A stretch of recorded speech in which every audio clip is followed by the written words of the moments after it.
ಪ್ರತಿಯೊಂದು ವಿಚಾರದಲ್ಲೂ ಕೂಡ ಇವತ್ತು ಲಂಚ ಲಂಚ ಲಂಚ ಅನ್ನುವಂಥ ಪರಿಸ್ಥಿತಿ ನಿರ್ಮಾಣ ಆಗಿದೆ. ಯಾವುದೇ ಒಂದು ಕೆಲಸ ಆಗಬೇಕಾದ್ರೂ ಕೂಡ ಲಂಚ ಇಲ್ಲದೆ ಅದು ಆಗೋದೇ ಇಲ್ಲ. ಇದು ರಿಪಬ್ಲಿಕ್ ಕನ್ನಡದ ಎಕ್ಸ್ಕ್ಲೂಸಿವ್ ಸ್ಟೋರಿ. ಉದ್ಯೋಗ ಖಾತ್ರಿ ಬಿಲ್ ಪಾವತಿಗೂ ಕೂಡ ಲಂಚಕ್ಕೋಸ್ಕರ ಡಿಮ್ಯಾಂಡ್ ಇಟ್ಟಿದ್ದಾರೆ.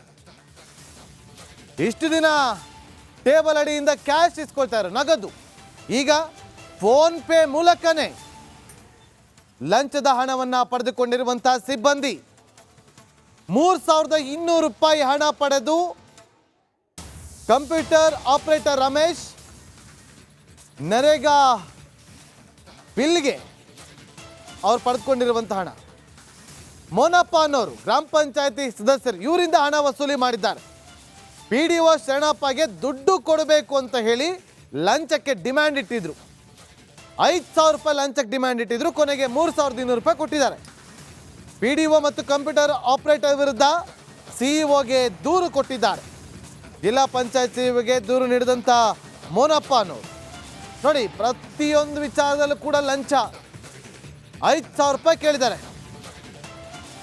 ಉದ್ಯೋಗ ಖಾತ್ರಿ ಬಿಲ್ ಪಾವತಿ ಮಾಡೋದಕ್ಕೆ ಪಾವತಿ ಆಗಬೇಕಾದ್ರೆ ಲಂಚ ಕೊಡಿ, 5000 ರೂಪಾಯಿ PDO ಕೊಡಬೇಕು. ಕೊನೆಗೆ 3200 ರೂಪಾಯಿ ದುಡ್ಡಿಲ್ಲ, ಫೋನ್ ಪೇ ಮಾಡಿ. ಫೋನ್ ಪೇ ಮಾಡಿಸ್ಕೊಂಡವ್ರೆ. ನಮ್ಮ ಪ್ರತಿನಿಧಿ ನಾಗರಾಜ್ ಲೈವ್ನಲ್ಲಿ ಜಾಯ್ನ್ ಆಗಿದ್ರೆ. ನಾಗರಾಜ್, ಫೋನ್ ಪೇ ಮೂಲಕವೂ ಕೂಡ ಲಂಚ ಸ್ವೀಕಾರ ಆಗ್ತಾ ಇದೆ. ಎಲ್ಲಿಗೆ ಹೋಗ್ತಾ ಇದೆ ಸಮಾಜ? ಯಾರು ಆತನ ಹಿನ್ನೆಲೆ ಏನು? ಆತನ ವಿರುದ್ಧ ಕ್ರಮ ಏನಾದರೂ ಆಗಿದೆಯಾ? ನಾಗೇಂದ್ರ ಬಾಬು, ಏನು ಯಾದಗಿರಿ ಜಿಲ್ಲೆಯ ಮಲ್ಹಾರ್ ಗ್ರಾಮ ಪಂಚಾಯತಿ ವ್ಯಾಪ್ತಿಯಲ್ಲಿ ಪಂಚಾಯತಿಯ ಏನು ಕಂಪ್ಯೂಟರ್ ಆಪರೇಟರ್ ರಮೇಶ್ ಎಂಬಾತ ಏನು ಅಲ್ಲಿನ ಏನೊಂದು ಉದ್ಯೋಗ ಖಾತ್ರಿ ಯೋಜನೆಯ ಬಿಲ್ ಅನ್ನ ಹಣ ಪಾವತಿ ಮಾಡಬೇಕಾದ್ರೆ ಆ ಒಂದು ಹಣಕ್ಕೆ ಬೇಡಿಕೆ ಇಟ್ಟಿರುವಂತದ್ದು. ಯಾಕಂತಂದ್ರೆ ಅಲ್ಲಿನ ಗ್ರಾಮ ಪಂಚಾಯತ್ ಸದಸ್ಯ ಆಗಿರುವಂತಹ ಮೋನಪ್ಪ ಎಂಬಾತನ ಬಳಿ ಏನು 5000 ರೂಪಾಯಿ ಹಣಕ್ಕೆ ಬೇಡಿಕೆ ಇಟ್ಟಿರ್ತಾನೆ. ಆದ್ರೆ ಗ್ರಾಮ ಪಂಚಾಯತ್ PDO ಶರಣಪ್ಪ ಎಂಬುವರು ನಮ್ಗೆ ಹಣ ಪಡೆದುಕೊಂಡು ಈ ಒಂದು ಹಣ ಬಾಕಿ ಬಿಲ್ ಅನ್ನ ಪಾವತಿ ಮಾಡಂತ ಹೇಳಿದ್ದಾರೆ.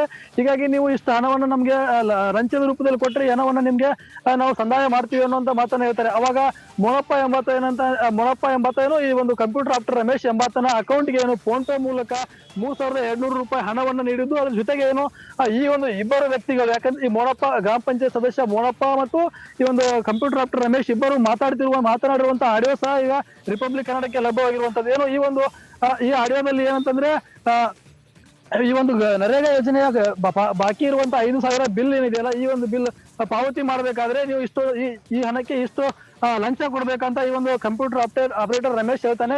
ಹೀಗಂತ ನಮ್ಗೆ ಗ್ರಾಮ ಪಂಚಾಯತಿ ಅಧಿಕಾರಿ ಏನು ಶರಣಪ್ಪ ಅವರೇ ಹೇಳಿದ್ದಾರೆ. ಹೀಗಾಗಿ ನಾವು ಲಂಚ ಸ್ವೀಕರಿಸಿಕೊಂಡೇನು ಈ ಒಂದು ಹಣವನ್ನ ಬಿಡುಗಡೆ ಮಾಡ್ತೀವಿ, ಅಲ್ಲಿವರೆಗೂ ಹಣ ಬಿಡುಗಡೆ ಮಾಡಲ್ಲ ಅಂತ ಹೇಳ್ತಾರೆ. ಅದಾದ ಬಳಿಕ ಗ್ರಾಮ ಪಂಚಾಯತ್ ಸದಸ್ಯ ಮೋನಪ್ಪ ಎಂಬಾತ ಈ ಒಂದು ಶರಣಪ್ಪನ ಅಕೌಂಟ್ಗೆ ಏನು ಫೋನ್ ಪೇ ಮೂಲಕ 3200 ರೂಪಾಯಿ ಹಣ. ಓಕೆ, ಥ್ಯಾಂಕ್ ಯು ನಾಗರಾಜ್ ನಿಮ್ಮೆಲ್ಲ ಮಾಹಿತಿಗಾಗಿ.